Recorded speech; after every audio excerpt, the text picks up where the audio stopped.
This was a small town, and it was a very conservative, both town and university. Being Jewish certainly made you feel that you were somehow an outsider. Abraham Sacker, the director of Hillel, moved into a rooming house in Champaign, and at the end of the week his landlady came to him and said, "I'm sorry, I have to ask you to move because I can't have a Jew living in my house." There would have been no place for Jewish students. The local Jewish community got together and founded a home, a center for Hillel. Hillel was founded in, I guess, 1923. Hillel was a Jewish home for me. Hillel was a refuge.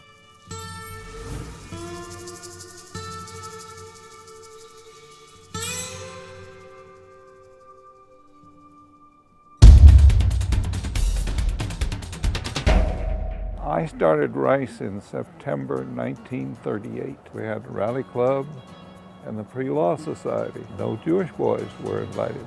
And from that point on, I was an active member of the Menorah Society. When I came back from the war, there was no Menorah Society, there was a Hillel. It was a very different time. Jewish students were just beginning to come to campus in large numbers. Hillel was a place for me to really have a broader experience, to meet Jews from other places who had a different background than I did. It was very important for Jews to maintain a continuity from one generation to the next. Today, our children go to a Jewish day school. Hillel set the stage for this. The experiences you have now are really going to be what sets you along your path for the rest of your life. And Hillel does such a great way of giving you that connection to the Jewish community. Tie-dye on the green. A relay race. The Purim spiel. Israeli dancing. Their Friday night dinners are really amazing. Tikkun Olam, repairing the world. Cultural advocacy, political advocacy. Challah for Hunger is a national organization, and our chapter comes to Hillel to braid challah dough together, and then we sell them to raise money for the Sudan Relief and Advocacy Fund. Through my connections, I send aid to victims of genocide in Darfur and Congo. We had the chance to live with 8 Israeli soldiers. Now whenever I think of IDF, I'll think of them. We're at Yad Vashem as a way to remember the fact that there were huge, thriving Jewish communities all over Europe that no longer exist. Israel means a completely different thing to me than it used to. It's not this, crazy war zone. I feel like I'm at home and I'm welcomed here. Hillel Tagli birth rate is so much more special than any other birth rate provider because you get to come back to campus and have that community. And for me, especially during the holiday time right now, you kind of get in this mode where you're so out of place and you're kind of the odd one out. I can't really go up to my other friends and say, we're gonna light the Hanukkah tonight. Hillel absolutely has helped me maintain the connection I feel to Judaism. Until you're there, you don't realize how comfortable you feel. There was a certain set of values that we all shared. I felt like I was constantly part of this family, this huge Jewish community. One of the best parts, frankly, is sharing that experience with a lot of other people who I don't know, but hopefully will now know for the rest of my life. Because now it's like my Judaism. And for that, I really think my life is going to be completely different. They have very much shaped my college experience. Hillel helps you be you. For Hillel to have grown, there had to be people along the way who saw its importance. On August 29, Hurricane Katrina slammed into the Gulf Coast. There is absolutely nothing here. We advise people that this city has been destroyed. Scott Cowan was the most instrumental person in the city of New Orleans coming back after Katrina. For all intents and purposes, the university didn't exist anymore after Katrina.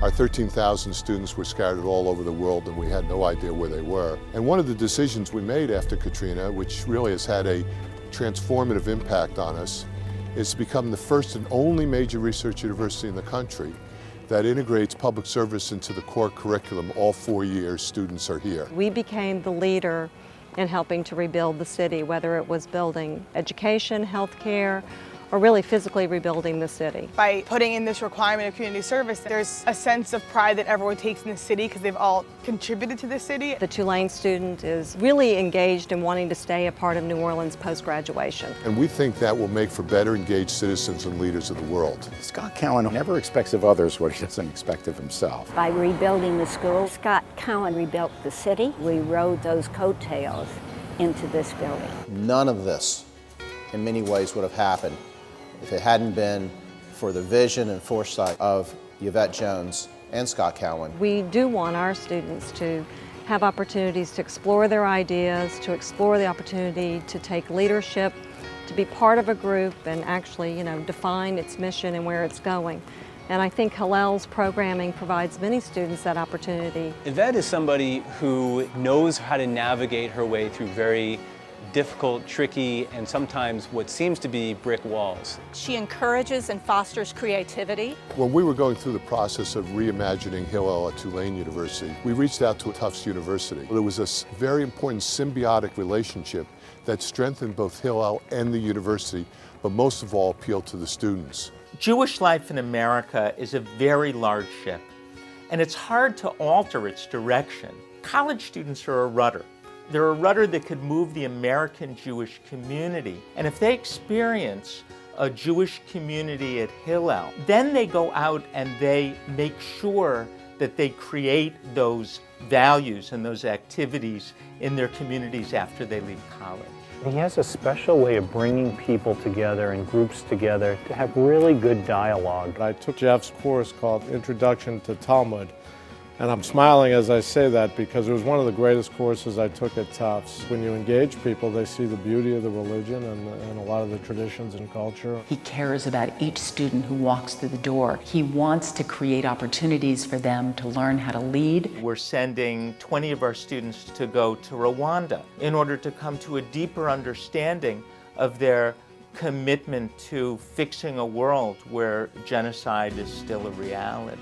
He always encourages, not allows, encourages students to check the none of the above box and say, I want to do something completely different. Rabbi mostly said to me, connect however you want to connect. He is just so dedicated to the lives of students. I see a future where Hillel is working on campus to engage increasing numbers of students in many, many diverse ways. There's so much more we can do. There's so many more Jewish students to be reached. So Hillel faces a unique challenge. How do I provide a home for the Jewish kid who wants to be Jewish? And how do I at the same time be a magnet to attract a Jewish student who really doesn't have any interest in being Jewish? We have to look forward to a future that will be joyful and not look backwards all the time to the horrible things that have happened to the Jewish people through the centuries, especially culminating in the Holocaust. If you tell a young kid today that the reason he should be Jewish is because his mother or his grandmother is going to roll over in her grave, or because of the Holocaust,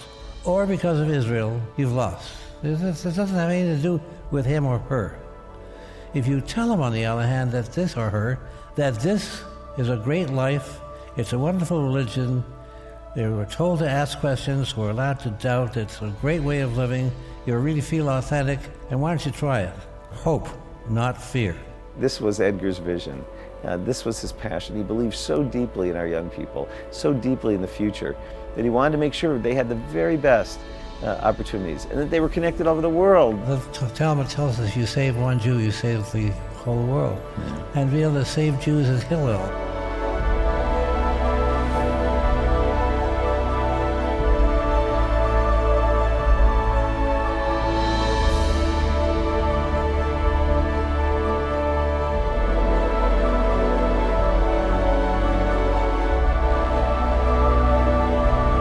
I'm proud to say that Hillel started here.